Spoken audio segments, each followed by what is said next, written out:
watching CBS 8 Mornings at 6. Thank you so much for being here. It is 6 a.m. on your Friday. I'm Eric Connert. And I'm Netta Iranpour. We have your San Diego Pride coverage. Plus, it's opening day at the Del Mar racetrack. But first, we do want to get to our top stories that we're following right now. New this morning, one person is dead after being hit by a car in Escondido.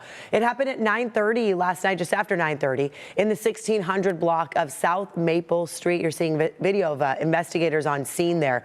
Police confirming to us the pedestrian died. But they did not release more information on the driver or what may have led up to this. We'll be sure to bring you the very latest as soon as we learn more. Just hours ahead of today's deadline, the Republican-led House passed a bill that will claw back about $9 billion in previously approved spending on foreign aid and public broadcasting. House Speaker Mike Johnson called it a, quote, waste of taxpayer funds. In a statement, PBS said the move, quote, goes against the will of the American people. NPR said this is an, quote, irreversible loss for the public radio system.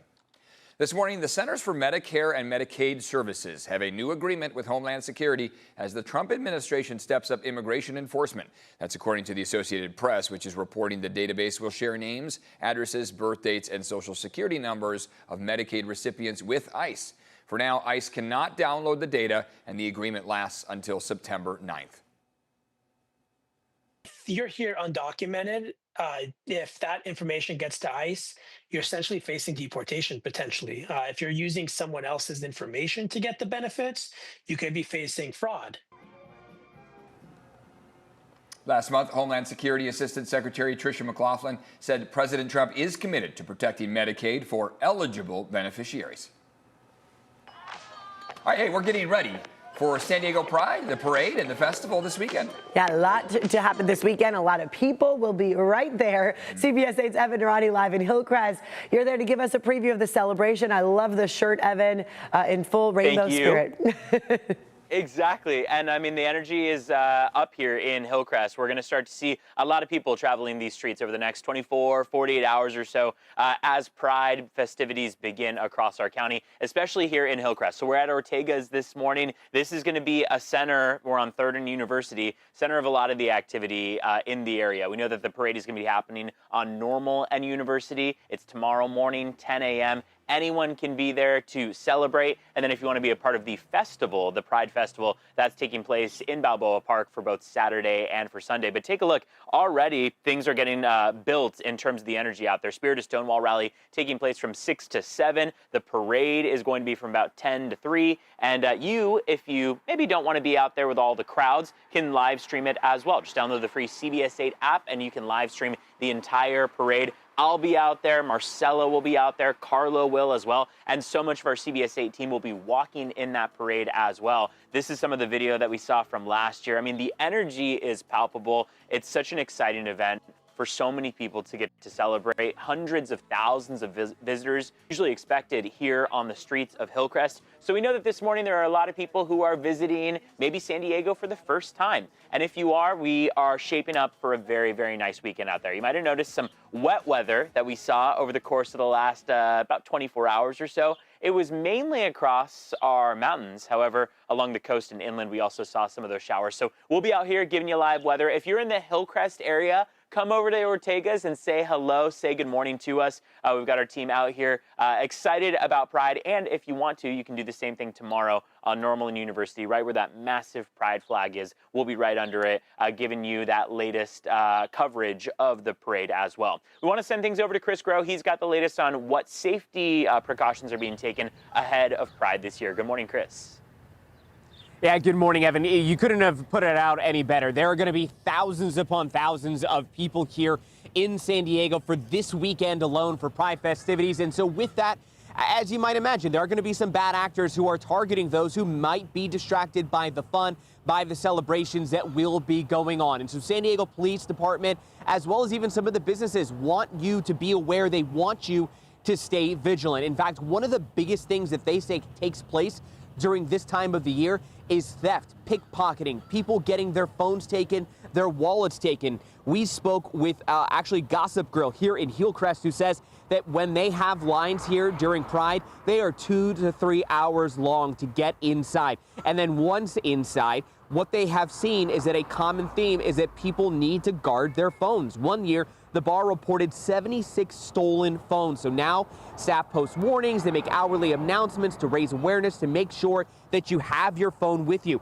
Now, San Diego police confirmed that one of the top things that they see in terms of reporting is theft. And they also say that they make several arrests, including just during last year's events. So to stay safe, be aware of where your valuables are. Put them in your front pockets. Never leave bags unattended.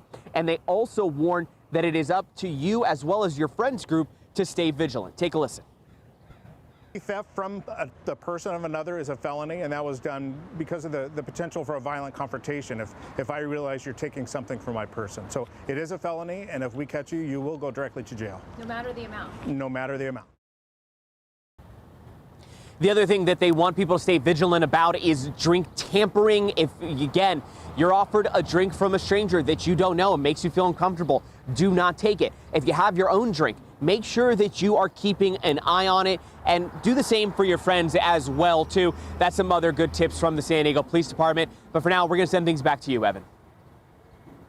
All right, Chris, thank you very much. Yeah, as you mentioned, a lot of safety precautions being taken across the county of San Diego, especially here in the Hillcrest neighborhood. A lot of people also have weather on the top of their minds, especially following the wet weather that we saw over the last 24 hours. We've seen a bit of it, rain coming down along the coast, inland as well. Here's a live look at some of that lightning in Del Mar as we went through the nighttime hours. Our mountains in particular saw a lot of that activity, closer to half an inch of accumulating rain out there. And we still, on satellite radar, are seeing some wet weather out there. So we have that main activity mainly up to the north of the county line. This is another live look at the rain in Kearney Mesa. Excuse me, not live look, but earlier this morning. But this is that live satellite radar view. So you can see where those lightning strikes have been located just north of the Oceanside area. The San Diego County line is kind of highlighted there, so you can see how the majority of the activity is outside of our area. When we zoom into our county itself, we have a couple sprinkles off toward our mountaintops for the most part. And the plus side to the forecast for today is that a lot of that activity is going to taper off through it. So we still have a potential for some showers and thunderstorms over our local mountains in particular.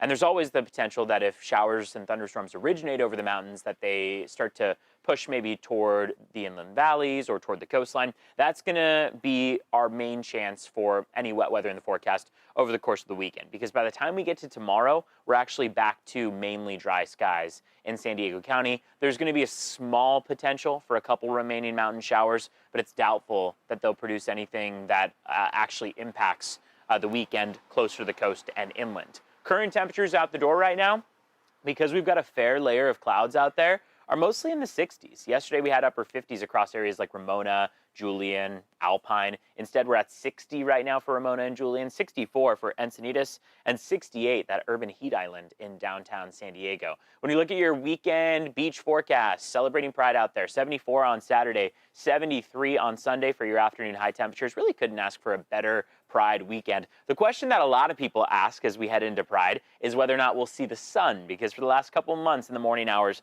we've held onto that cloud cover. There is still a very good chance that we'll have that cloud cover out there as we head into the morning hours, but by the time we get to 9, 10 a.m., 10 a.m. being the start time for the Pride Parade tomorrow morning, that is when we expect to start to see some of that clearing. Temperatures should already be in the upper 60s or low 70s at that time, and then we'll be transitioning to about 74 degrees as that afternoon high. I want to send things over to Vanessa Paz. She's also got a check of what things are looking like on our roads, and also knowing that a lot of roads are going to be closed for the Pride Parade itself, too. So you're a busy woman, Vanessa. Good morning. Yeah, and also, I mean, if you can, Uber, especially if you plan to drink tomorrow, Uber will likely be your best bet to avoid that parking headache. All right, and also, I do remember going to Pride last year. It was really hot, so I'm excited for those mid to low 70s. Chopper 8, they were over the 8 freeway. Now I'm not sure where they are, so we'll revisit that. Taking a look at your roads, we are tracking a crash, a pretty big crash that has the on-ramp from the 8 West to the 125 currently closed to traffic. And right now it's not causing too much slowing as you head westbound 67 mile per hour speeds is what you're averaging there. Travel times right now in pretty good shape. No major issues nor delays at last check. We're averaging about 5 to 7 minutes for those drives westbound on the 94, the 8, as well as the 52 this morning. If you're traveling in from the the North County, 25 in from Encinitas to the 805, and from Escondido down to that 163 merge will take you about 10 minutes or so, and about 15 in from that Nordal exit towards Oceanside. 15 minutes right now headed northbound in from San Isidro towards the 94 split, under 10 from the 54 towards the 8 freeway, and full span of the Coronado Bridge. As usual, no major issues. Always happy to report that. Full span about 5 minutes under that, and average speeds about 45 miles per hour. All right, it's 6:10. Let's go ahead and take a look at your border wait times. Look at that. I mean, I'm always convinced that people choose Friday to work from home. Not too bad of a drive headed inbound from the San Isidro Port of Entry. 15 minutes there. Otay Mesa Port of Entry will take you about 45 minutes at last check.